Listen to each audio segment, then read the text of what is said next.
Okay, so welcome back to your course on the cognitive biases, the cognitive heuristics, the allures, okay, the logical fallacies, the tendencies, whatever it is you want to call them. All right, so remember, this whole course is on the cognitive biases. Why? Because they here control your mind and they have you slip into behaviors, right, that generally speaking were developed to make your life easier and to have you expend less energy. However, with our modern conveniences and how much accessibility we have to food and how easy it is to spend money and all of those sorts of things, and the fact that we are not running from our lives from predators all the time, a lot of these things fall into the category that is called by many people evolutionary mismatch, which means that they kind of screw up your life a little bit if you let them start, I don't know, directing everything that you do. We all know that story to an extent. Let's talk about one of them today.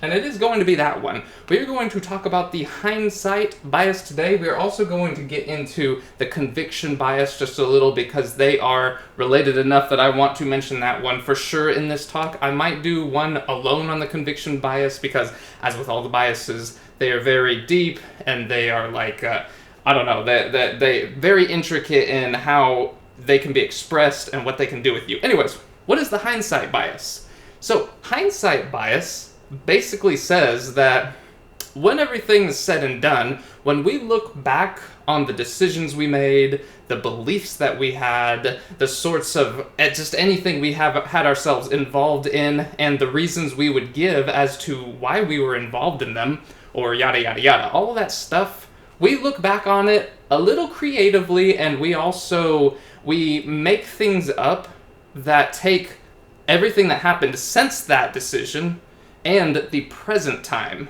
Okay, all of that stuff after the decision was made, we take a bunch of stuff that happened afterwards into far more consideration than we think and than we should. For example, if you're looking back on something and you're saying, yeah, I made this decision because of this and this and this, but the reasons that you explain could only have been reasons or could only be proved when there was more events or actions or things happened after, right? After you made the decision. Let's say this thing happened, okay? And you cite that as one of your reasons, but you didn't know about that back here, okay? Forgive me if this thing turns me around. Sometimes the image turns me around to here, whatever the timeline is. I'll write up on the board so we can see it. But you see what I'm saying? When you use things, especially present tense knowledge about what all has happened, when you use that to justify a decision you made or a belief you had in the past, when you made the decision, you didn't have access to that, that's hindsight bias, right? They say hindsight is 20/20, couldn't be more true, and unfortunately some of that good vision that we have when using hindsight, it will alter what we think we thought back then. Let me give you an example of this. Okay, so let's say that we have a couple of people and you've got, let's say you got this dude right here, okay?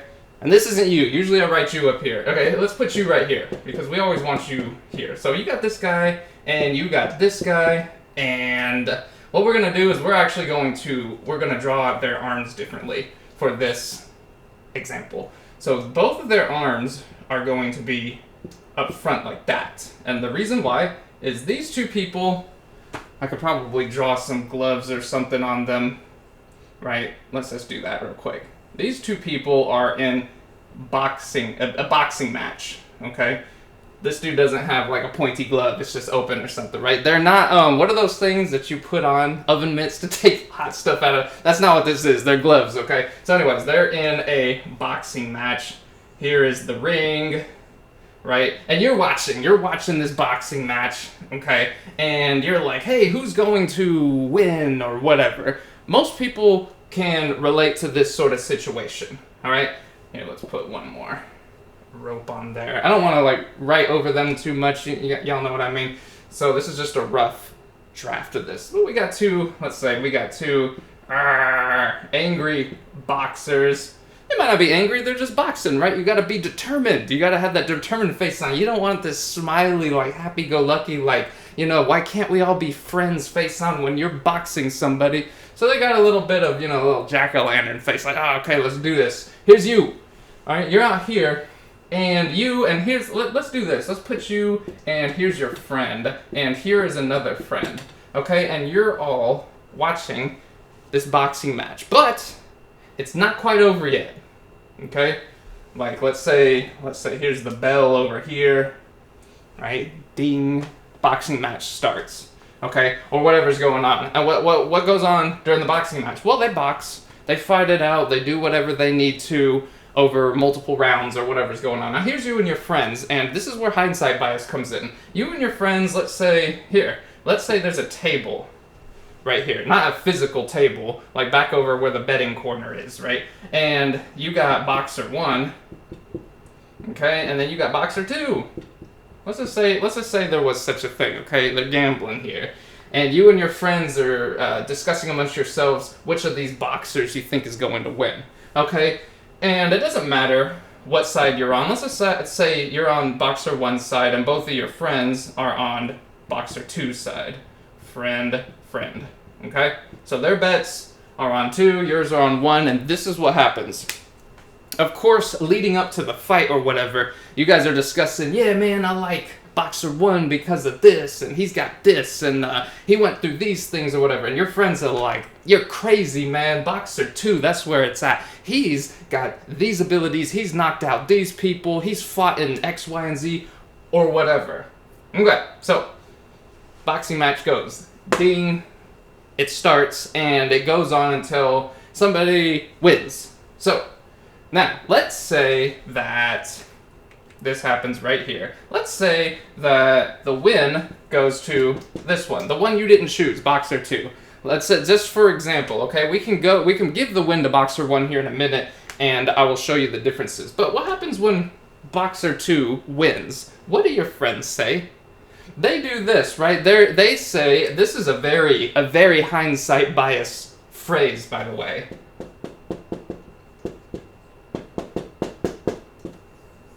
That is what your friends will shout. I knew it, man. We knew, whatever, boxer 2 was gonna win. You know why? Guess what? It's because, yeah, he had this, you know, he came from this part of the country, and he had this upbringing, and he had these coaches, and, you know, whatever else was going on, and you're like, damn, man, I just knew boxer 1 was gonna win, but he didn't prevail.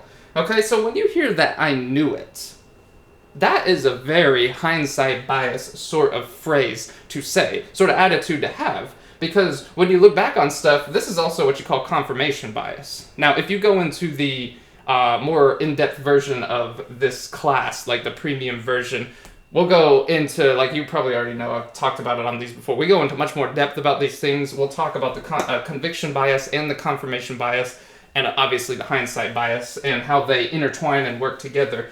But in this specific example, they got that confirmation bias, and they're like, yeah, you know, this confirms I was right. And they look back, and they might bring up other stuff, like, oh, well, our boxer here, he's got this sort of diet.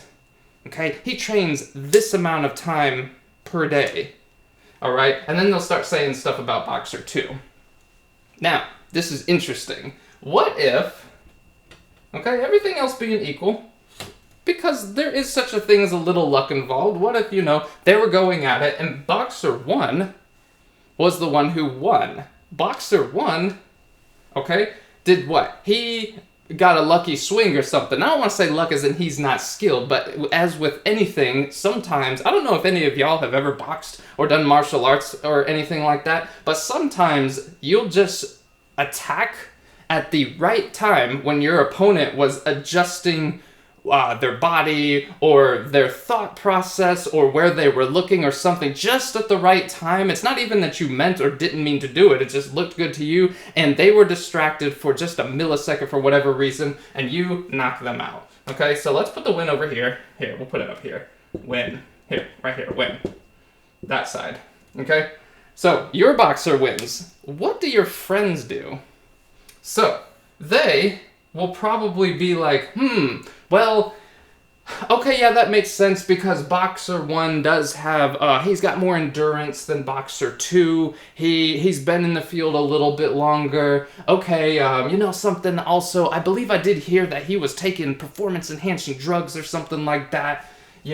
So yeah, of course he won. Anybody could see that. Have you ever been in a situation, it doesn't have to be about boxing, but have you ever been in a situation to where people have given you that kind of that or given their decision some backup like that, like some what do you call that when somebody you know what I mean, when they're defending here or validation, there you go, they're validating their decision and then they're siding still with what happened.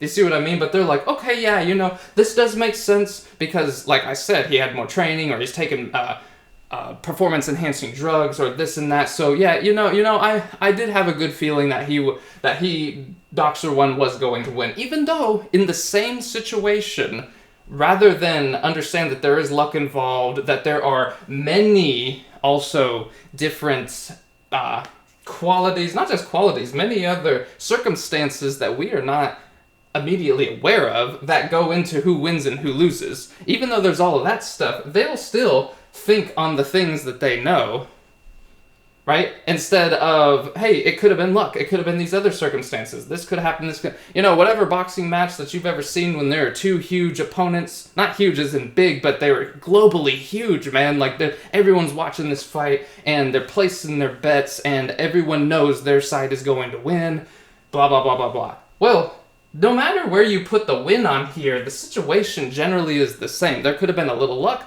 or there could have been a circumstance that you didn't know about that was involved. Do you see what I'm saying? But we, as humans, don't use that, generally speaking, when we're thinking back to why we made a decision. We don't use there was luck involved. There were things I didn't know about involved. There was, I was biased with the ED.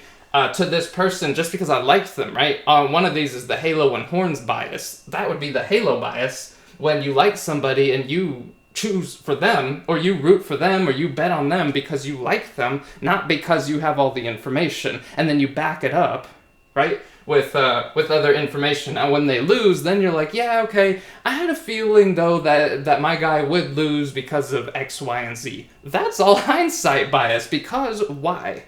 Because when they say our brains are creative when we reconstruct memories, even a memory from an hour ago, right? Y'all have probably been debating this fight for weeks as you were heading up to it, or as maybe the season just started, or whatever it is that they call all that stuff in whatever area you're in. Okay, you might have been debating all of these statistics and all of this news or whatever for weeks. Okay, but the brain, like I said, will creatively use present information when going back and justifying, there's that word I was looking for, justifying a decision that it made. It doesn't matter what side of this you put the win on. You put it over here, your friends are like, yeah, I knew it, right? Because all of the stuff I said about Boxer 2, see, I was right, confirmation bias also. But if you put the win over here, then they'll adjust their story and be like, yeah, I did kind of hear about these other things, there's this other thing that could be involved, or circumstances I'm not aware of, or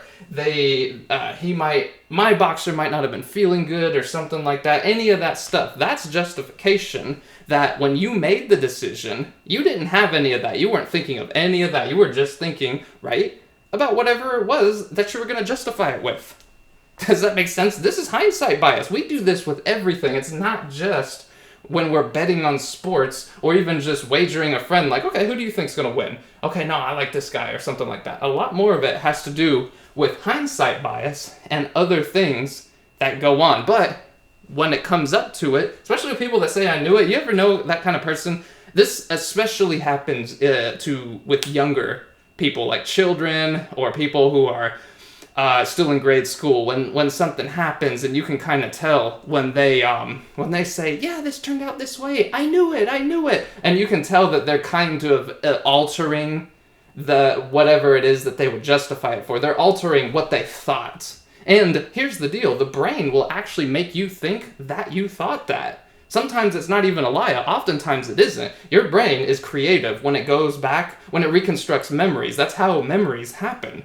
It doesn't just like, it's not like a computer to where it just like spits out this code and it's the same exact code from 10 years ago or 20 years ago or from whenever you got the memory, and then it just plays it back. No, it has to reconstruct it. It's a very interesting science. Anyways, y'all, this is the Hindsight Bias. I do highly recommend that you go into the premium version of this course to get, I don't know, we go into much more depth. It's like double the length, maybe triple the depth of, or length or depth or whatever of all of these biases. So we'll see you in that one, and we'll also see you in the next video. Thank you.